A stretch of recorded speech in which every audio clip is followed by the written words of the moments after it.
Followers of a fast-growing conspiracy group called QAnon could have a significant influence in the upcoming election. QAnon first surfaced back in 2017. Now it maintains that President Trump is leading a war against liberal elites who, according to QAnon, are running a global sex trafficking network, including some very famous people. Now, there is zero evidence, that any of this is true.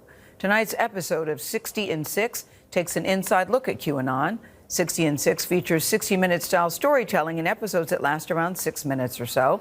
It airs on the streaming app Quibi, is produced by CBS News, which is part of a Viacom CBS, an investor in Quibi. 60 in 60 correspondent and founder of Media, Media, that's Lori Siegel, spoke with leaders of the movement. Dustin Nemos is a part of the QAnon community. And it's also how he makes a living. This is Dustin Nemos of the Nemos News Network. Nemos posts on his YouTube channel several times a week, sometimes several times a day. Should we talk a little bit about COVID and considers himself a seeker of truth in a fake news world. COVID is the biggest lie fake news has ever told. How can you say that when you look at the numbers? Well, I don't trust the numbers, first of all. In New York, they supposedly had hashtag war zone hospitals. I had friends and audience members going out there with their cell phones saying it's a ghost town. No one's here. You're talking to someone who is in New York. You're talking to a crew of folks who experienced a lot of this firsthand. Well, why were the hospitals empty when these people went there? You saw it on YouTube. We saw it in real life.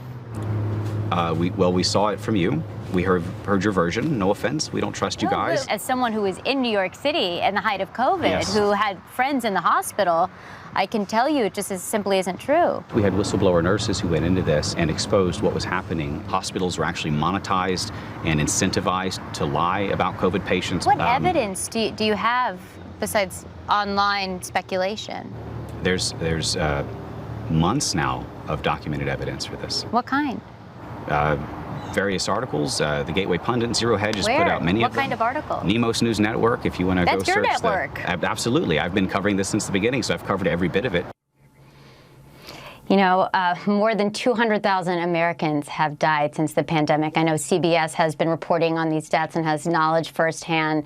So obviously a pretty tense exchange there. You see, we're almost living two different versions of the truth, Gail. Yeah, I'm curious about how you kept your face on straight, Lori, but I am wondering, how did they gain so many followers based on all of these false theories?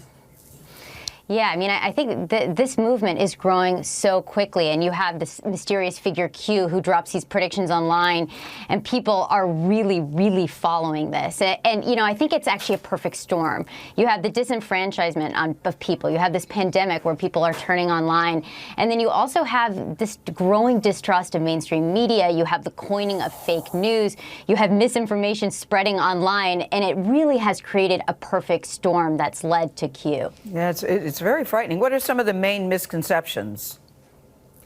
You know, I think this is something we can't ignore. I've covered internet movements my whole career for the last decade, and this is unlike anything I've ever covered. These aren't just people who are in their mom's basement, right? This is a movement people really find appealing. You know, you have nearly 100 state and congressional candidates that are circulating the messages of Q. 29 have won primaries.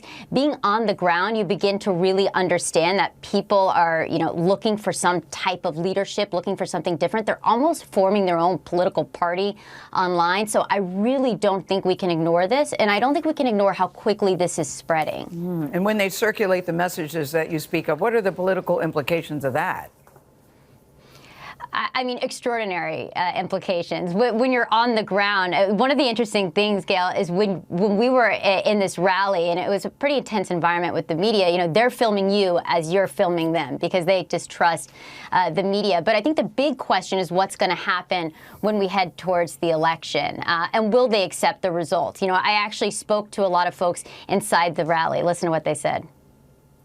President Trump's going to get reelected. What if he's not reelected? Oh, he's going to be reelected. But what if he's not reelected? If President Trump is not reelected, then that's for the American people to decide if the elections were fair. I think there's going to be a lot of very angry Americans that he wasn't reelected. It won't happen. The only way it'll happen is with your vote fraud, not their vote fraud. So what happens if he doesn't? Then the military will probably step in. The question is, will this online movement move offline? And I think that's what a lot of us are wondering, and a lot of experts who are looking at this are wondering, and will they accept results regardless? And I think that's what I really heard on the ground, because one of the things to note about QAnon is Donald Trump is really that guiding force. They look for cues and signs in anything Trump tweets and anything he says, Gail. And who is Q, Lori? Are you able to figure out who is it, male, female group? Who is this person or group? Right. I had this question. I was like, everyone is talking about Q and going on and on about, these predictions that haven't come true.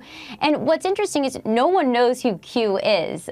Q is, and when you go into these groups, a lot of these folks, they don't want to know who Q is, and they're not interested in that. And so Q is this mysterious figure who's posting, and it could be one person, it could be many people who's posting these predictions. And so it's almost, I put it like this, it's almost the gamification of conspiracy theories, where it's like these people believe in doing their own research and looking up their own stuff. And down the rabbit hole of the internet, they can find truth in anything, and they don't know who Q is, nor do they care.